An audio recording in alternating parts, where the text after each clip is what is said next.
सच्चा सौदा प्रमुख राम रहीम 40 दिन की पैरोल पर जेल से बाहर आ चुका है। रोहतक की सुनारिया जेल से बाहर आने के बाद रेप और हत्या का दोषी ऑनलाइन सत्संग भी कर रहा है। हरियाणा में पंचायत चुनाव है, विधानसभा के आदमपुर का जो उपचुनाव है वो भी होने वाला है 3 नवंबर को, और ऐसे में राम रहीम को मिली पैरोल को राजनीति से प्रेरित कहा जा रहा है। बीजेपी और कांग्रेस दोनों दलों में राम रहीम के समर्थक हैं।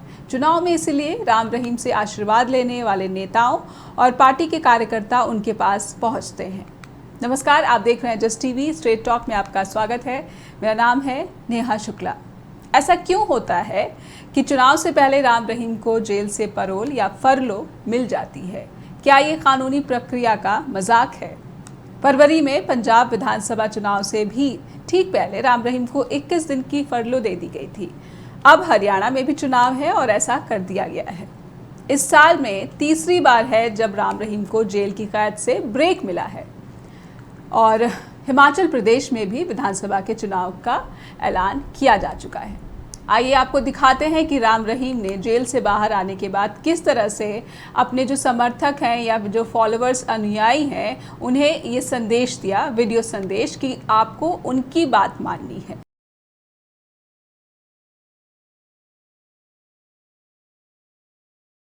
प्यारी साथ संगत जियो, हम फिर से आपके दर्शनों के लिए यूपी आश्रम में पहुंच चुके हैं, और आप सबको बहुत बहुत आशीर्वाद, मालिक सबको खुशियां दे, दया में रहमत से नवाजे। और आपने पहले की तरह जैसे आपको बोला था कि आप मानते रहना अपने अपने घरों में, जैसे भी आपको बताएंगे जिम्मेवार लोग उसके अकॉर्डिंग करना है, मन मर्जी नहीं करनी, भगदड़ नहीं करनी। सो ये आप ज़रूर मानिएगा हमारी बात। हमेशा मानते हैं, हमें गर्व है आप लोगों पे, हमारे बच्चों पे बहुत गर्व है। सो परमपिता परमात्मा और बहुत ज़्यादा खुशियाँ दे आपको। सो आपके दर्शनों के लिए यहाँ पे आ गए हैं, तो दर्शन चलते रहेंगे, बातें होती रहेंगी, सारी बातें करेंगे आपसे, लेकिन आपने माननी है बात। हमें पता है, कहने की ज़रूरत नहीं इतनी बार, कि जिम्मेवार आपको जैसे कहेंगे उसके अकॉर्डिंग आप लोगों ने चलना है, उसके अकॉर्डिंग बात करनी है।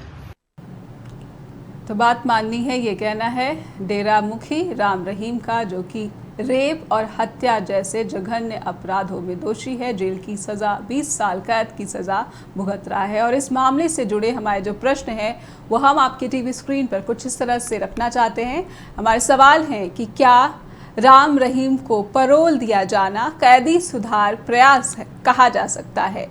क्या हरियाणा और हिमाचल के चुनाव से इसका सीधा कोई लेना देना है? क्या राम रहीम 1 साल में 3 बार जेल से रिहा किया जाना, इसे उचित ठहराया जा सकता है? क्या जेल से बाहर उसे मिली Z+ सिक्योरिटी सरकारी तंत्र का दुरुपयोग नहीं कहा जाएगा?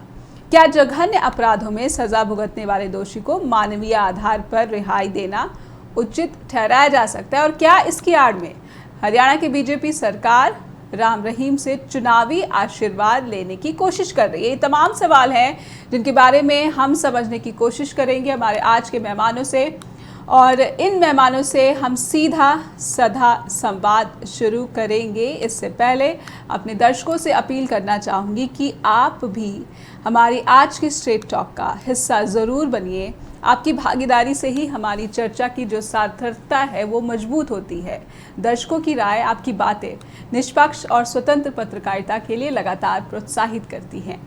कृपया अपना सहयोग दें, और आपके टीवी स्क्रीन पर हम जो नंबर फ्लैश कर रहे हैं उस पर आप डायल कर अपनी बात शो के दौरान उठाइए। चलिए, आज के जो पैनल हमारे साथ जुड़ चुके हैं, मेहमानों का जो पैनल है, इंट्रोडक्शन आपसे करवा देते हैं। बीजेपी से प्रवक्ता सत्यव्रत शास्त्री जी हमारे साथ जुड़ चुके हैं, और थोड़ी ही देर में वरिष्ठ पत्रकार सरबजीत पंढेर भी हमसे जुड़ने वाले हैं। बहुत बहुत स्वागत करती हूँ मैं सत्यव्रत शास्त्री जी आपका स्ट्रेट टॉक में। जी धन्यवाद जी। और सत्यव्रत जी, जैसा कि राम रहीम जेल से बाहर आ गए हैं, वीडियो संदेश में साफ कह रहे हैं कि आपको मेरी बात माननी है। समझदार को इशारा काफ़ी है। हरियाणा में चुनाव है, हिमाचल प्रदेश में भी चुनाव है, कहीं ना कहीं बार बार जो आपकी पार्टी की सरकार है हरियाणा में, उस पर आरोप लगते रहे हैं कि राजनीतिक आशीर्वाद के चलते जेल से रिहा किया जाता है, क्या कहेंगे? देखिए नेहा जी, इसमें दो प्रकार की दुनिया है। एक इनकी वो दुनिया थी जब वो जेल की सजा से मुक्त थे, जी। यानी केस चल रहा था, आरोप थे, कोर्ट में इसकी सुनवाई हो रही थी। और एक दुनिया वो होती है जब कोर्ट के द्वारा सजा आपका व्यक्ति जेल के अंदर पहुंचता है। दोनों प्रकार के व्यवहारों की समीक्षा के स्तर अलग अलग है। जी। जब आप समाज में रहते हैं उस समय जो आचरण करते हैं उसका गलत आचरण करते हैं तो उसकी सजा और उसकी देखरेख जांच एजेंसियां और कोर्ट करती है जी। और उसके आधार पर आपको सजा मिलती है।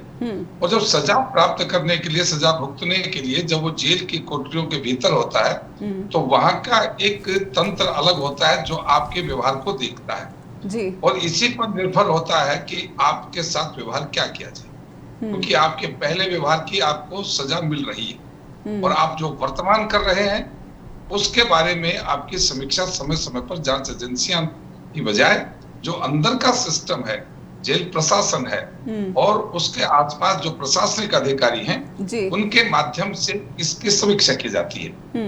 तो जब हम बात करते हैं भारतीय जनता पार्टी पर इसके आरोप की, तो आप समझिए केस कितने लंबे समय से चल रहा था। इनको जेल की सलाखों के भीतर भारतीय जनता पार्टी की सरकार के आने के बाद और इतनी बड़ी ताकत और कितना बड़ा उस समय ये एक झमेला था, क्योंकि सरकार उस समय आई थी, सरकार के मुखिया और सरकार में रहने वाले मंत्रियों को बहुत ज्यादा प्रशासनिक और इस प्रकार के हैंडल करने का भी अभ्यास नहीं था। उस समय आपको ध्यान होगा, यदि हम आप देखेंगे तो 2-3 इंसिडेंट उस समय सरकार के हुए थे जिनको, लेकिन कानून और कोर्ट को सर्वोपरि मानकर सरकार ने कितनी भी बड़ी व्यवस्था की हो, लेकिन इनको जेल की सलाखों के भीतर भेजा था। इसलिए भारतीय जनता पार्टी पर इस प्रकार के आरोप लगाना कि इनकी राजनीति के लिए ये जो है इनको पैरोल देते हैं। जी सत्यव्रत जी, सबको पता है कि बड़ी मुश्किल से, बहुत ही लंबी कानूनी जद्दोजहद के बाद ही जो है राम रहीम को सज़ा मिल सकी, और जब सज़ा मिली भी तो पंचकुला में किस तरह से हिंसा भड़की, किस तरह से 33 लोगों की मौत हो गई थी इस दौरान। ये बहुत बड़ा एक फेल्योर भी खट्टर सरकार का कहा जा रहा था। हमारे साथ जुड़े हुए हैं वरिष्ठ पत्रकार हैं सरबजीत पंढेर, उनका स्वागत करना चाहूँगी स्ट्रेट टॉक में। बहुत बहुत स्वागत है सरबजीत जी स्ट्रेट टॉक के दौरान। और जेल के आचरण की बात बीजेपी सरकार कह रही है कि अगर 1 साल में 3 बार पैरोल मिली है, बेशक चुनाव से पहले मिली है, लेकिन जेल में आचरण अच्छा है और कैदी सुधार का जो एक मानवीय आधार है उसी के तहत जो है राम रहीम को ये रिहाई मिलती है। आप क्या कहेंगे सरबजीत पंढेर जी? सत्यव्रत जी, आपने जिस तरह से कहा कि जेल के आचरण की आप बात कर रहे हैं, अगर जेल के आचरण की बात है तो क्या अपराधी, दोषी का जो जघन्य अपराध है उसे बिल्कुल इग्नोर किया जाना बिल्कुल सही होगा? देखिए, जघन्य अपराध की सजा वो मिल चुकी है उनको और उसको भुगत रहे हैं। इसलिए एक अपराध की या एक बार की सजा की जीवन भर की सजा नहीं होती, ये न्याय के विरुद्ध होता है। जब भारतीय संविधान ने जिस जघन्य अपराध की जितनी सजा दी है और वो सजा उसकी भुगत रही है या सजा चल रही है, और उसके बीच यदि हम उसको किसी प्रकार का उसी प्रकार का व्यवहार रखेंगे तो ये सुधार प्रक्रियाओं के भी और मानवीय संवेदनाओं के भी खिलाफ होता है। उनको सजा मिली है अपने पूर्व कृत्यों की, और उसके लिए यदि कोई किसी प्रकार की अंदर की व्यवस्थाओं में वो ढिलाई करते हैं या उनको सुख सुविधाएं मिलती हैं तो एक देखा जाता है।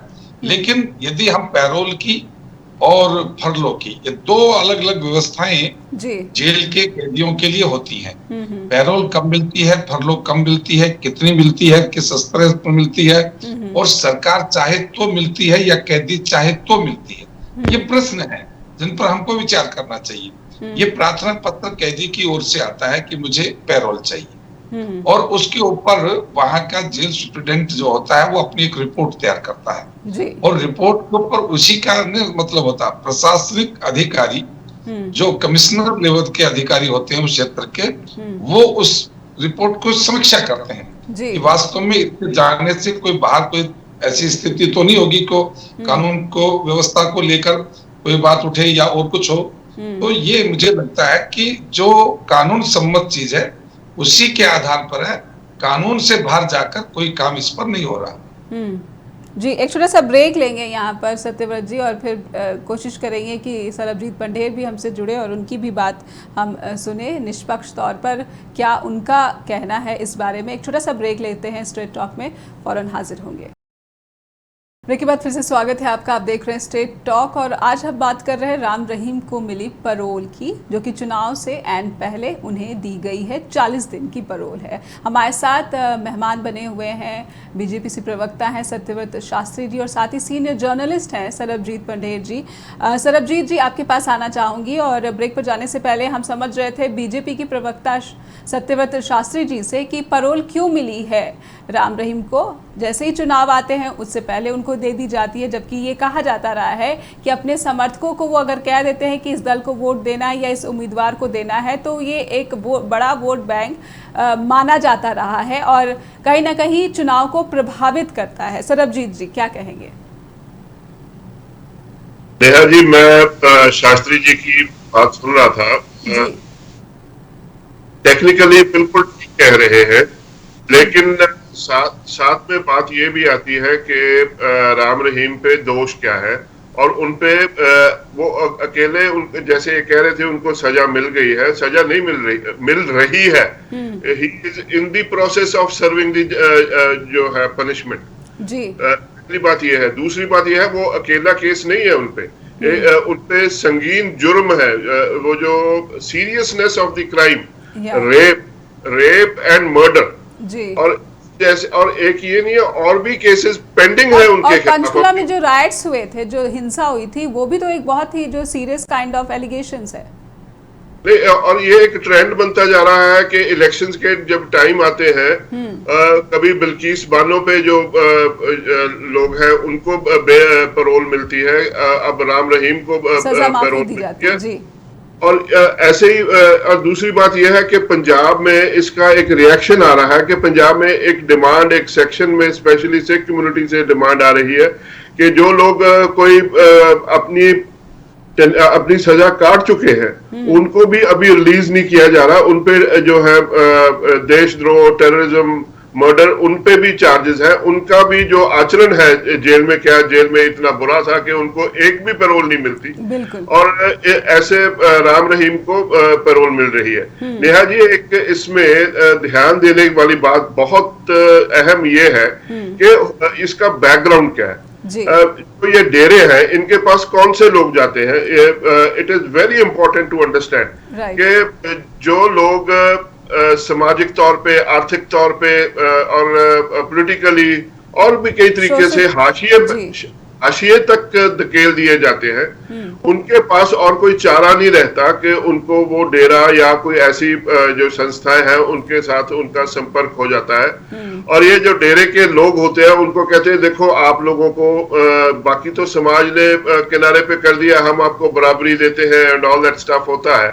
और बाद में यही जो लोग होते हैं, डेरे के जो मुखी होते हैं, वो पॉलिटिकल पार्टीज के साथ ये समझौता करते हैं, और इन लोगों के जो हाशिए पर गए होते हैं उनकी वोटों का फिर सौदा होता है। और ये किसी से छुपी हुई बात नहीं है कि डेरा सच्चा सौदा में कौन से सौदे करते रहे ये सियासी लेवल पे। और जैसे आपने अभी कहा कि जो मैंने कहा वो करना पड़ेगा, वो सीधा का सीधा, जैसे अब जेल मैनुअल में भी आता है कि आपको ऐसी एक्टिविटीज में पार्टिसिपेट नहीं करना होता। ये दिस इज वेरी क्लियर कि आप जब बाहर जाते हैं पैरोल पे, आप ऐसी एक्टिविटीज में हिस्सा नहीं ले सकते। और ये बाहर जाके उस पैरोल की या फरलो की जो प्रोविजंस है, वो सीधा वायलेशन है। और इस पे जो संज्ञान है, किसने लेना है संज्ञान? एक साल में 3 पैरोल और दूसरे लोगों को पैरोल नहीं मिलना, ये सिर्फ पिक एंड चूज क्यों होता है? वीवीआईपी ट्रीटमेंट नहीं कहेंगे जी? नहीं, वीवीआईपी ट्रीटमेंट और क्या होता है जी? पिक एंड चूज हो रहा है। 1 साल में 3 पैरोल, इतनी क्या बढ़िया जो उनमें इम्प्रूवमेंट देख ली उन्होंने कि जिस आदमी ने लोगों के साथ इतने संगीन जुर्म किए हो और सालों उनका तक करते रहे हम। जाके जी। एक जेल में जाके सिनारिया जेल में जाके वो सुधर भी गए कि अब 3-3 पैरोल देनी पड़ रही है, और इलेक्शंस के टाइम पे ही क्यों पैरोल मिलती है। ये सिर्फ बीजेपी का नहीं है, ये बाकी पार्टीज भी यही कुछ करती है जहां जहां पे सरकारें होती है, क्योंकि ये तरीका होता है एक जो मार्जिनलाइज्ड और जो लोग होते हैं उनकी वोट कैसे लूटनी है, ये उसका तरीका होता है। और उस एक जिसको कहते हैं पॉलिटिकल पार्टीज इस जो तरीका है उसका बड़ी जो खुल्लम खुल्ला उसका इस्तेमाल करती है वोट इकट्ठे करने के लिए। जी, तो सरबजीत पंढेर जी सीनियर जर्नलिस्ट, उनका साफ कहना है कि ये टेक्निकली बेशक कहें कि ये सही चीज़ है, लेकिन एथिकली और सोशली ये चीज़ सही नहीं ठहराई जा सकती। सत्यव्रत जी अगर सुन रहे हैं तो आपसे मेरा सवाल कि पता है कि चुनाव है और चुनाव की निष्पक्षता सुनिश्चित करना तो सरकार का काम होता है। सरकार की सबसे बड़ी जिम्मेदारी मैं कहूँगी कि लोकतंत्र की स्थापना में ये जिम्मेदारी रहती है, और इस जिम्मेदारी के प्रति क्या ये ढिलाई नहीं कही जाएगी कि राम रहीम को तीसरी बार पैरोल देते हैं, उसके साथ ही साथ क्योंकि जान का खतरा है तो आप Z+ सिक्योरिटी भी मुहैया कराते हैं। देखिए नेहा जी, इसके अंदर समझने की बात यह है कि तीसरी बार मिल रही है जी, और जो इनके समर्थक कहे जाते हैं, इनके अनुयायी कहे जाते हैं, जिनको आप मानते हैं, देखते हैं जी, वो भारतीय जनता पार्टी से उनकी एफिलिएशन है, ये कहीं कोई साबित नहीं हुआ। और यदि ऐसा कोई है तो आपके पास, अपंगेल जी के पास कोई ऐसा ऑडियो वीडियो है कि मैं वो भारतीय जनता पार्टी के लोग आए, भारतीय जनता पार्टी के ही लोगों से वो मिले, या और दूसरी पार्टी के लोगों से उनके पुराने संबंध नहीं रहे हो, उनके यहाँ आना जाना नहीं रहा हो, ऐसा साबित नहीं होता, क्योंकि इनके पास सब पार्टियों के लोग जाते आते रहे हैं, सब लोगों के साथ। लेकिन हरियाणा के तो मुख्यमंत्री भी गए थे, हरियाणा के मुख्यमंत्री मनोहर लाल खट्टर भी गए हैं। हाँ, मैं आ रहा हूँ उसके ऊपर जी, मैं उससे पहले भी कांग्रेस के या बाकी जो राजनीतिक पार्टियां हैं उनके नेताओं के बारे में हम डिटेल से बता सकते हैं कि किन किन के इनके साथ अनुयायी रूप में या इनके अलावा इनके बराबर के और अनेक ऐसे जो प्रवचक कथाकार हैं उनके साथ उनके संबंध रहे हैं। जी, लेकिन कांग्रेस तो विरोध कर रही है, पैरोल दिए जाने का कांग्रेस ने विरोध किया है सर राम रहीम जी को। वो कांग्रेस विरोध क्यों कर रही है वो तो उनसे पूछना चाहिए, लेकिन मैं ये बात उनसे पूछना चाहता हूं, क्या आपके नेताओं के संबंध उनसे नहीं है, या आपको जो लोग वोट देते हैं वो बाबा राम रहीम के पास नहीं जाते थे क्या, आज भी उनके पास नहीं आते हैं क्या, और वो क्या गारंटी है कि भारतीय जनता पार्टी को ही वोट देंगे। और तीसरी बात मैं कहता हूं, जो बड़े चैलेंज से कहता हूं, इनके पास कौन सी बड़ी ताकत रहेगी जिससे सरकारें पलट सकते हैं ये, और यदि ये सरकारें पलट जाती तो ये 19 में और पंजाब में क्यों नहीं हुआ। इसलिए इसको इस प्रकार से जोड़कर रखना और केवल इनकी महिमा मंडित करना, ये आपके द्वारा है, समाज के द्वारा या कानून के द्वारा या सरकार के द्वारा इनको जो सजा मिलनी चाहिए थी वो इनको मिली। लेकिन यदि इनके समर्थकों की और इनकी इतनी बड़ी बात आप मीडिया के माध्यम से प्रचारित करेंगे तो कहीं ना कहीं मैं समझता हूं कि महिमा मंडित होना होता है। और जो Z+ की बात है कि बाहर आने पर, क्योंकि बाहर यदि प्रशासन की अनुमति से आए, मीडिया के माध्यम से, सत्यव्रत जी एक बात पूरी करके अपनी बात, ठीक है यदि आपको बाहर भेजा गया है और किसी ऐसा भी नहीं है कि वो इतने बड़े संत महात्मा होते तो उनको सुरक्षा की आवश्यकता नहीं थी, उनके लोग ही उसकी सुरक्षा कर लेंगे।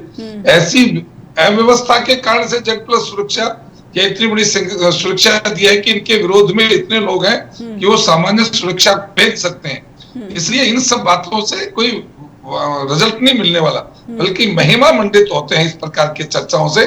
और भारतीय जनता पार्टी इस प्रकार के किसी के भी, आप एक नहीं अनेक प्रकार के इस प्रकार के, जिसको सांप्रदायिक रूप भी कहते हैं, लेकिन कानून के सामने किसी को कोई बड़ा और छोटे को मापने का यंत्र, लेकिन इसी बात में विरोधाभास है। मैं सत्यव्रत जी आपसे समझना चाहूंगी और इस पर एक जो है आकलन लूंगी, राय लूंगी सरबजीत पंढेर जी का भी। एक छोटा सा ब्रेक यहाँ पर लेते हैं, ब्रेक के बाद फौरन मिलते हैं और समझते हैं कि मीडिया को क्यों कहा जा रहा है कि महिमा मंडन किया जा रहा है, जबकि ये सोशल मीडिया पर वीडियो संदेश के जरिए वो अपने अनुयायियों से उनकी बात मानने के लिए कह रहे हैं। एक छोटा सा ब्रेक, फौरन लौटेंगे। देखिए बात फिर से स्वागत है आपका। आप देख रहे हैं स्ट्रेट टॉक और आज हम बात कर रहे हैं राम रहीम को क्या वीवीआईपी जो है सुविधाएं मिल रही हैं। हालांकि उनके खिलाफ जो है सीरियस दोष जो हैं हत्या रेप जैसे दोषी वो पाए गए हैं और 20 साल कैद की सज़ा भुगत रहे हैं, लेकिन एक ही साल में तीसरी बार पैरोल, वो भी 40 दिनों की पैरोल मिली है चुनाव से एंड पहले। हम बातचीत कर रहे हैं, हमारे साथ मेहमान बने हुए हैं बीजेपी से प्रवक्ता हैं सत्यव्रत शास्त्री जी और साथ ही सीनियर जर्नलिस्ट हैं सरबजीत पंढेर जी। सरबजीत जी, आपके पास आना चाहूँगी। जिस तरह से सत्यव्रत जी का कहना है कि बीजेपी सरकार का या बीजेपी पार्टी का इससे कोई लेना देना नहीं है, ये सीधा सीधा जैसा आपने कहा कि ये टेक्निकली तो ये करेक्ट कहा जा सकता है, लेकिन जब बात इथिक्स और सोशली रिस्पॉन्सिबिलिटी की आती है तो बीजेपी इससे बिल्कुल किनारा कर रही है। नेहा जी, टेक्निकली भी इसमें बहुत प्रश्न चिन्ह लगते हैं क्योंकि इसमें जो राम रहीम है अभी उसके सारे केस खत्म नहीं हुए और उसके चांसेस ऑफ इन्फ्लुएंसिंग जो है विटनेसेस वो अभी बरकरार है बाकी के केसेस जी। और बड़ी मुश्किल से जैसे बिल्कुल सत्यव्रत जी ठीक कह रहे हैं कि बाकी मैं पहले ही कह चुका था अपने जब वक्तव्य में कि अकेली यही पार्टी नहीं है, सभी पार्टी इसमें दोषी है। और उससे पहले ये थी बाकी की पार्टी ट्रायल नहीं होने दे रही थी और जैसे बाकी की पार्टी कांग्रेस का आप नाम लेना चाहेंगे? बिल्कुल सीधी की सीधा उन्होंने बचाया था और इवन पंजाब में अकाली दल ने जिस तरीके से, और अकाली दल को उसका खमियाजा भुगतना पड़ा पंजाब में, जिस तरीके उनको माफी दी गई एंड ऑल दैट, और लोगों में उसमें बहुत भारी रोष हुआ। पंजाब में उसका एक रिएक्शन हुआ और अकाली दल को बहुत बुरी मार खानी पड़ी उसके कारण। और दूसरी बात ये आती है कि अभी जैसे कह रहे थे शास्त्री जी के मीडिया में इसकी महिमा हो रही है। हम भूल जाते हैं कि एक जो उनको सजा हुई है जिस केस में, वो एक जर्नलिस्ट का कत्ल भी किया उन्होंने और किस रहमी से किया गया था वो नहीं भूलना चाहिए। कैसे ऑर्डर हुआ वो सारे का सारा। एंड जो उनपे बाकी के जो इल्जाम है, जो केस चल रहे हैं, उनमें बहुत ही संगीन किस्म के इल्जाम है, जैसे लोगों को कैस्ट्रेट किया गया और भी लोग सामने आ रहे हैं और केसेस सामने आ सकते हैं।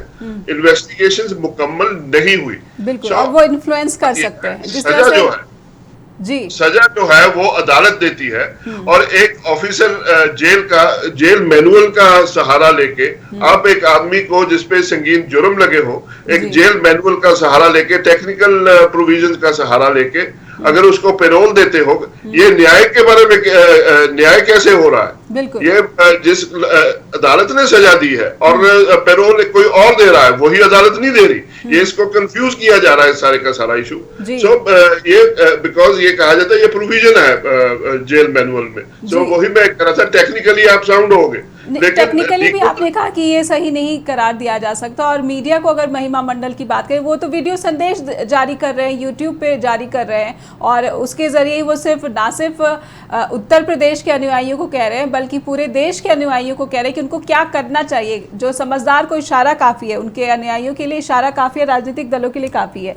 हमारे साथ एक कॉलर जुड़ रहे हैं, आइए सुन लेते हैं कि वो इस मसले पर क्या बात रखना चाहते हैं। बहुत बहुत स्वागत है आपका स्ट्रेट टॉक में।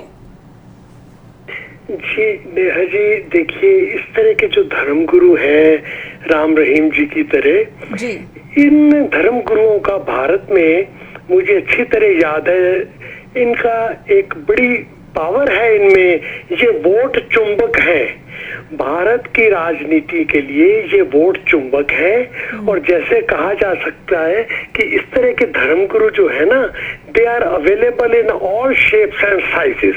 मुझे याद है आज से 50 साल पहले भी जब इलेक्शंस हुआ करते थे पंजाब में, यूपी में, तो पंजाब में एक ब्यास के डेरा के उनके संत महात्मा जी के पास सभी राजनीतिक नेता जाके लाइन लगा के खड़े होते थे। फिर कुछ 20-30 साल पहले देखिए तो मुझे एक बापू आसाराम है, उनके सामने लाइन लगा करती थी। और कुछ 10 साल पीछे हिसार के एक नेता इसी तरह धर्म गुरु जो है, कोई रामलाल जी एक थे, न्यूज़पेपर में हमने पढ़ा था। तो मैंने देखा है नेहा जी, ये धर्म गुरु जो है इनका जी, जैसे आपके सामने जो एक्सपर्ट एक बैठे हैं, मैं इनका नाम भूल गया हूँ जी, यहाँ आज ना थोड़ी ट्रांसमिशन, थोड़ी डिस्टरबेंस आ रही है जो, क्योंकि यहाँ टॉर्नेडो आ रहा है जी शिकागो में। तो मुझे ये जो जर्नलिस्ट एक्सपर्ट है, मुझे उनकी बात एक बड़ी हाँ जी अच्छी लगी कि ये जो धर्मगुरु है, इनका जो मार्जिनलाइज्ड पॉपुलेशन है उनके ऊपर बहुत इफेक्ट होता है। तो जो मार्जिनलाइज्ड पॉपुलेशन है हमारे देश की, भारत की, उसका धर्म गुरुओं के ऊपर आस्था होने के कारण ही इन धर्म गुरुओं की जो कीमत है, इनकी जो वैल्यू है, और जो है वो राजनीतिक पार्टियों के लिए बहुत ज्यादा है। और समय समय पे जी अलग अलग भारत के इलाकों में ये इस तरह के धर्मगुरु जो है वो संसार में, हमारे देश में उत्पन्न होते हैं जी। और ये कोई एक खास विशेष धर्म के नहीं है, ये सभी धर्मों में है जी। किसी भी धर्म में आप ले लिए, हिंदू, सिख है, उधर मुस्लिम है, तो सभी में के अपने अपने इलाके में जहाँ जहाँ ये बहुमूल इनकी पॉपुलेशन है, वहां पे धर्मगुरु जो इनके हैं वो ओपिनियन लीडर्स होते हैं, वो मास लीडर्स होते हैं इनके, और इनकी जो पॉलिटिकल वैल्यू है वो बहुत होती है। बाकी राम रहीम जी आज नजर में इसलिए आ गए क्योंकि ये अपने कारनामों की वजह से ये एक बड़े हाई प्रोफाइल पर्सन है इस वक्त, तो इसलिए ये आज इनका जो इस तरह साल में तीसरी दफा इनको छोड़े जाना जो है, ये अनैतिक जरूर है, अनैतिक जरूर है और अनैतिक ही है, लेकिन भारत की राजनीति का ये एक ऐसा अंश बन चुका है कि जिसके ऊपर जितनी भी हम कथा कहें वो उतनी कम है। लेकिन इस तरह के धर्मगुरु जो है हमेशा भारत में रहेंगे जब तक भारत की राजनीति इसी तरह खाली वोट बैंक के ऊपर चलेगी। तो जी अब नेहा जी, इन धर्मगुरुओं की कीमत हमेशा रहेगी रहेगी। धन्यवाद नेहा जी, भारत माता की जय हो। जी, भारत माता की जय। बहुत बहुत आपका भी धन्यवाद। तो सतीश चंद्र जी ये शिकागो से बोल रहे थे, हालांकि कह रहे थे कि ट्रांसमिशन की कुछ समस्या है जिसकी वजह से वो प्रोग्राम में थोड़ी बाधाएं उनका सामना करना पड़ रहा है उन्हें। सरबजीत जी आपने सुना, और सत्यव्रत जी आपने भी हमारे इस कॉलर को सुना कि उन्होंने इसे अनैतिक कहा है, ये पता होते हुए भी कि राजनीति को इन्फ्लुएंस करते रहे हैं, विभिन्न दलों के जो नेता हैं वो उनके पास जाते रहे हैं, उनके समर्थकों का आशीर्वाद चाहते हैं कि वोट जो बैंक है फॉलोअर्स का वो हमारे उम्मीदवार के खाते में आए। सत्यव्रत जी मैं आपके पास आना चाहूँगी कि महिमा मंडन करने की जो बात आप कर रहे हैं कि मीडिया करता है, लेकिन सोशल मीडिया जो आज की वक्त में सबसे ज़्यादा शक्तिशाली एक माध्यम है, खासकर जब चुनाव की बात करते हैं, वीडियो संदेश जब वो देते हैं कि आपको मेरी बात माननी है, आपको भगदड़ नहीं मचानी है, तो ये संदेश क्या कह रहा है? महिमा मंडल मीडिया ने तो नहीं किया, वो बाहर आते हैं और जो टेक्निकलिटी है पैरोल की उसका वो खुद यहाँ पर जो है उसे तोड़ रहे हैं, वायलेट कर रहे हैं, और इस पर कोई संज्ञान भी नहीं लिया जा रहा है। जी सत्यव्रत जी। देखिए मैं जी नेहा जी, इसको मैं वो वीडियो आपने जो प्रेजेंट किया था मैं सुन नहीं पाया था उसमें क्या था, लेकिन फिर भी आप जो कह रहे हैं उसके आधार पर मैं उसका उत्तर दे रहा हूँ जी, कि वो कह रहे हैं कि मेरी बात माननी है। ये बात तो वो वर्षों से मनाते आए हैं, मान भी रहे हैं। और जब आपके पास दो विभिन्न राजनीतिक दल के लोग जाते हैं और दोनों ही प्रार्थना करते हैं जी, तो आपके अंतर से ये बात कैसे आएगी को मेरी ही बात मानेंगे और मेरे लिए ही मानेंगे? तो ये कोई तुक नहीं है कि वो इतनी बड़ी ताकत है कि वो राजनीति को फिर बदलते हैं। आज देश के अंदर नहीं, दुनिया के अंदर नरेंद्र मोदी जी के रूप में जो राजनीतिक नेतृत्व भारतीय जनता पार्टी के माध्यम से देश को मिला है, उन बाकी सबको नरेंद्र मोदी की जरूरत है। नरेंद्र मोदी को अपने राजनीतिक कैरियर के लिए किसी व्यक्ति की आज जरूरत नहीं है। आप जहां से सतीश जी बैठे हैं वहां राम रहीम की बजाय मुझे लगता है नरेंद्र मोदी की ज्यादा डिमांड रहती होगी कि यदि कोई आए तो। इसलिए ये बातें मैं मीडिया को कहता हूं कि जब जितनी चर्चाएं जितने बड़े चैनल पर होंगी उतने लोग उसको देखते हैं। मैं इसलिए नहीं कि आप कह रहे हैं इसलिए कह रहा हूं, लेकिन किसी भी चीज को आप यदि नेग्लेक्ट करना चाहते हैं उसकी चर्चा बंद कीजिए। आप यदि उसकी चर्चा करते हैं तो उसको लोगों के ध्यान में लाते हैं, और जब विभिन्न पार्टी के लोग एक जगह जाते हैं तो ये श्योर कैसे होगा कि वो मुझे समर्थन करेंगे। इसलिए एक पार्टी चाहेगी ना वोट तो, लेकिन जा रहे तो दोनों, और दोनों पक्ष के लोग उनके अनुयायी हैं। और वो जो कह रहे हैं कि मेरी बात मानना है, तो मैं ये कतई नहीं मानता कि उन्होंने कहा कि भारतीय जनता पार्टी के लिए वोट बात यहाँ पर न्याय की हो रही है कि कुछ लोग जिन्हें बिल्कुल पैरोल नहीं दी जाती, उनका जेल में आचरण सही है, लेकिन ऐसे जघन्य अपराध जिन्हें बड़ी मुश्किल से दोषी ठहराया गया है और बड़ी मुश्किल से जेल तक पहुंचाया गया है, उन्हें साल में 3 बार पैरोल मिलना, ये विरोधाभासी है। सरकार के जो कार्यशैली है उसका विरोधाभासी जो है एक उदाहरण। एक कॉलर जुड़े हुए, आइए सुन लेते हैं कि वो क्या कहेंगे इस बारे में। जी बहुत बहुत स्वागत है स्ट्रेट टॉक में। हाँ जी नेहा जी, मेरे यही कहना है जी कि अगर बीजेपी समझती है कि इंडिया में बहुत अच्छा काम कर रही है, हम बहुत अच्छे लोगों के लिए सरकार काम कर रही है, तो हरियाणा और हिमाचल में उनको क्यों इतना फिक्र लग गया है कि हमें शायद वोट ना मिले, इसलिए उन्होंने इनको निकाला बाहर और पैरोल पे इनकी वोटों के लिए। मेरा सिर्फ इतना सवाल ये है कि जो अगर खेल में, अगर मैदान में खेलना है तो ओपोजिशन जितने भी हों उनके साथ हाथ मिला के खेलें। जिसकी हार होगी ठीक है, किसी का सहारा लेकर अगर आप किसी गेम को खेलते हैं वो बहुत कमजोरी है। इसमें ये पता चलता है आप में दम नहीं है फाइट करने के लिए, और किसी न किसी तरीके से आप कानून की धज्जियां उड़ा रहे हैं, इंडिया में डेमोक्रेसी की धज्जियां उड़ा रहे हैं। ऐसे जो रेपिस्ट हैं, मर्डर्स हैं, उनको शय मिलेगी इंडिया में कि हम तो जो मर्जी करें, हम जेल रह के अपनी एक क्लास जिंदगी बिता लेंगे, हमें कहीं भी बाहर सरकार हमें छुड़वा सकती है। तो ऐसी चीज आपने एग्जांपल पेश करनी है वर्ल्ड के लिए, बीजेपी के लिए मैं कह रहा हूँ, वर्ल्ड के लिए एग्जांपल पेश करनी है। ऐसे जो केस हैं, जो अनपढ़ से अनपढ़ आदमी है उसको भी पता है ये चीज हो रही है, किस लिए हो रही है।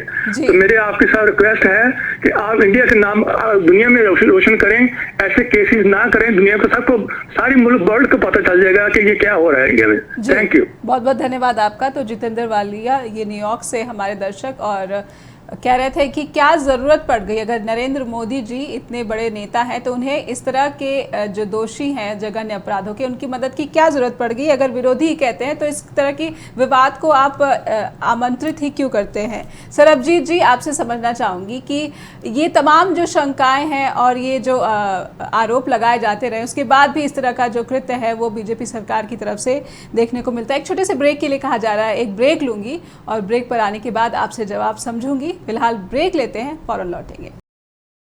ब्रेक के बाद फिर से स्वागत है आपका, आप देख रहे हैं स्ट्रेट टॉक और बातचीत आगे बढ़ाते हैं। सरबजीत जी, आपके पास आना चाहूँगी मैं। साफ कहना है कि अगर नरेंद्र मोदी इतने दमदार छवि के नेता हैं तो उन्हें ये छोटी छोटी जो है विवाद भी और इतनी नकारात्मक विवाद को आमंत्रित करने की क्या ज़रूरत है। खास अगर मैं बात करना चाहूँगी मनोहर लाल खट्टर को क्या ज़रूरत है, अगर वो इतने आश्वस्त हैं कि काम सब चंगा है सरकार में।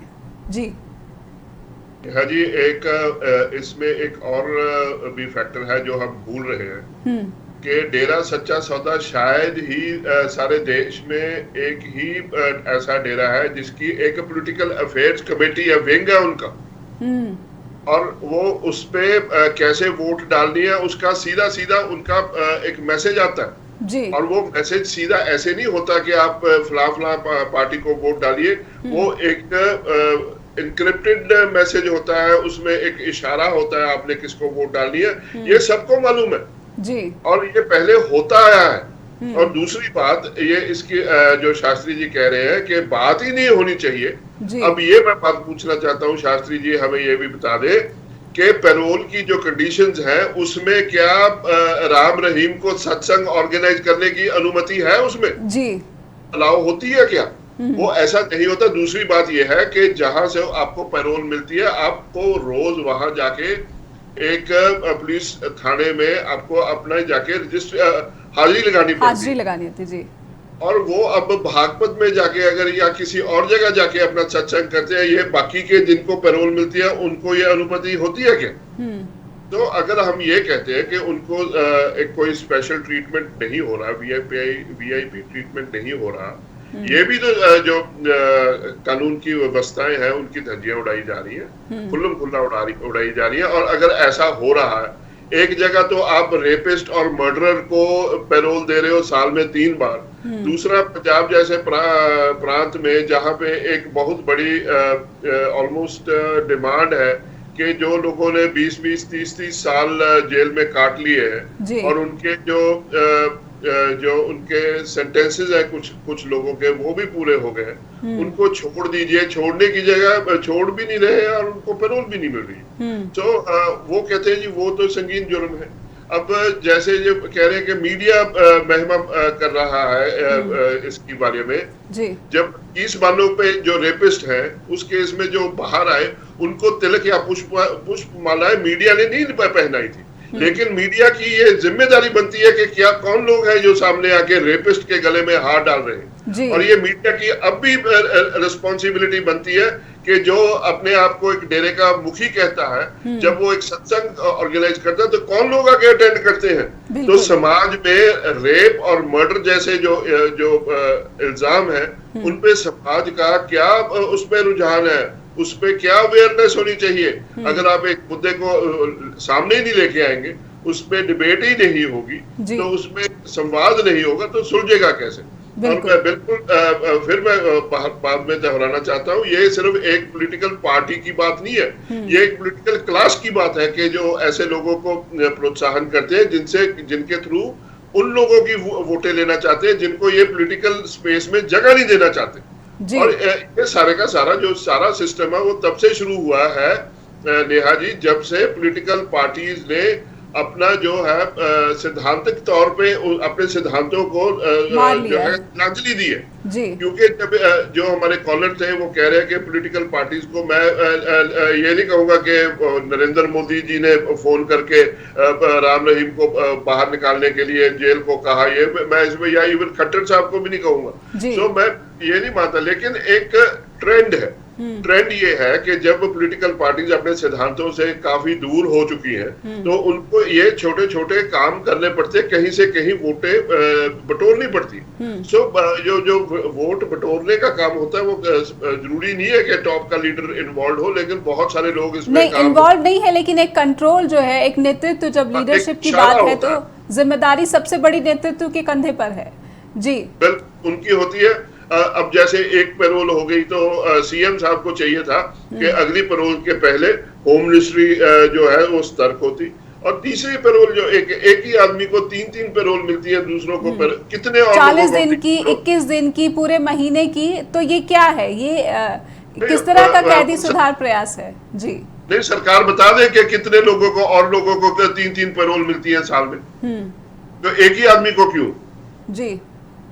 जी सत्यव्रत जी से सुन लेते हैं कि ये तमाम जो सवाल है सरकार पर हैं। सरकार की ये जिम्मेदारी है कि वो एक स्वस्थ राजनीति का जो है यहाँ पर अपनी जो भूमिका है उसका निर्वहन कहे। शास्त्री जी, लगातार ये आरोप आप पर लगाए जा रहे हैं, और जब आपको एक एग्जाम्पल सेट करना है, खासकर चुनाव से ऐन पहले, तब इस तरह के आरोप कहीं ना कहीं जो खट्टर हैं सीएम हरियाणा के, उनकी छवि को और जो है नकारात्मक रूप देती है। देखिए, मैं नेहा जी से बिल्कुल विपरीत मत रखता हूं कि जब इतनी सारी चर्चाएं हैं, इतने लोग उनके खिलाफ हैं, और वो लोग इसके कारण से वोट देंगे, कुछ लोग इनके कारण से, यदि मैं आपकी बात को मान के चलूं कि इसके कारण से वोट देंगे, तो क्या इनके जो विपरीत मत रखने वाले वो भाजपा को वोट देंगे या किसी भी पार्टी को वोट देंगे? जब आप आमने सामने तोलकर रखेंगे कि एक अपराधी है, उससे प्रभावित होने वाले लोग हैं, वो इसको वोट नहीं करेंगे, इसके पक्ष में नहीं जाएंगे, और वो इसके व्यक्ति जो है, व्यक्तिगत बात समझने वाले, वो वोट देंगे, तो क्या समाज के अंदर दूसरा वर्ग नहीं है, वो वोट नहीं देगा, वो इसके साथ ही खड़े हो जाएंगे? ये नहीं होता ये ऐसा। और ऐसा एक वोट काउंट किया जाता है, एक वोट भी अगर उनके कहने पे पड़ता है तो ये गलत होगा, एक स्वस्थ राजनीति के लिए, लोकतंत्र के लिए गलत होगा। यदि एक वोट भी उनके कहने से पड़ता है, ये पता चल गया कि उसका व्यक्ति का वोट डल रहा है, तो उससे विपरीत मत रखने वाला उसी को वोट देगा क्या? नहीं हो सकता ये। और इसको राजनीति से नहीं, मैं कहता हूं उसके अपने आचरण और उसकी अपनी सिस्टम से है। और इससे यदि यही ये लोग यदि सत्ता परिवर्तन का हिस्सा बनने लगे तो फिर खुद ही क्यों नहीं खड़े होते? ये नहीं है ऐसा। ऐसा भारतीय जनता पार्टी के मत में कभी भी नहीं रहा कि ऐसे लोगों से वोट हम ले और उनके कारण से सरकार चले, और न ही इनके लोगों से वोट चली। जब ये भारतीय जनता पार्टी शासन सत्ता में नहीं थी तो ये किसकी गोद में ये और किनकी गोद में कौन बैठते थे? तो क्या उस समय इन्होंने अपना साथ नहीं दिया होगा? नहीं, ठीक है, उन्होंने गलत किया, लेकिन जिम्मेदारी अभी आपकी है, आप सरकार में है, आपकी पार्टी की सरकार है जी। लेकिन हम इस बात को बिल्कुल नकारते हैं कि इनके प्रभाव से कोई राजनीतिक हलचल होती है। और यदि किसी अपराधी को कानून सम्मत यदि कोई छूट मिलती है, और ये छूट वो छूट है जिस छूट की आपकी जेल के अंदर सजा जुड़ेगी, ये कटेगी नहीं। जितने दिन आप बाहर रहेंगे उतने दिन आगे बढ़ेगी, ये वो चीज है, इसलिए आप बचकर नहीं जा सकते कानून लेकिन ये से। जो वीडियो संदेश है, क्या इसका संज्ञान लेगी सरकार? ये वीडियो संदेश है जो जारी किया गया है और कहा गया है कि आपको मेरा कहा मानना है। देखिए, मेरे को जो सुना नहीं आपने जो प्रसारित किया था उस समय, लेकिन यदि पार्टी किसी व्यक्तिगत रूप से यदि वो इस बात के लिए संलिप्त हुए कि किसी एक विशेष उम्मीदवार के पक्ष में यदि किया है तो ये पैरोल का उल्लंघन होगा और इसके ऊपर सरकार संज्ञान लेगी निश्चित रूप से। क्या सरकार इस तरह से ऑनलाइन सत्संग करने की इजाजत दे रही है? इसके खिलाफ कोई एक्शन लिया जाएगा? मैं कह रहा हूं कि एक बात, जिन लोगों ने वर्षों तक बाहर रखा उनको सपोर्ट करेंगे कि जिन लोगों के आते ही भीतर कर दिया उनको सपोर्ट करेंगे। नहीं, आपकी वाहवाही भी हुई है जब इनको जेल में भेजा गया तो बीजेपी की वाहवाही हुई है, इसमें कोई दो राय नहीं है, लेकिन बीजेपी की वाहवाही होगी जब इनके खिलाफ एक्शन लिया जाएगा। जी नेहा जी मुझे बताइए कि जिन लोगों ने वर्षों तक बाहर रखने और सजा सब कुछ करने के लिए उनको वोट देंगे ये कहेंगे, या जिन्होंने आते ही भीतर कर दिया उनको वोट देंगे? चलिए, उम्मीद करेंगे कि हमारी जो जनता है वो इतनी समझदारी दिखाए और इस तरह के जो दोष हैं दोषियों को वो उनका कहा ना माने, उनके अनुयायियों में जो है एक बड़ी तादाद में जो है गिरावट है। बहुत बहुत धन्यवाद करना चाहूंगी दोनों मेहमानों का, और साथ ही मैं धन्यवाद करना चाहूंगी अपने दर्शकों का भी जिन्होंने यहाँ राम रहीम की पैरोल पर जो है सवाल खड़े किए हैं। बीजेपी सरकार को इस पर जरूर संज्ञान लेना चाहिए, जरूर विचार करना चाहिए। फिलहाल इतना ही, दीजिए इजाजत, धन्यवाद।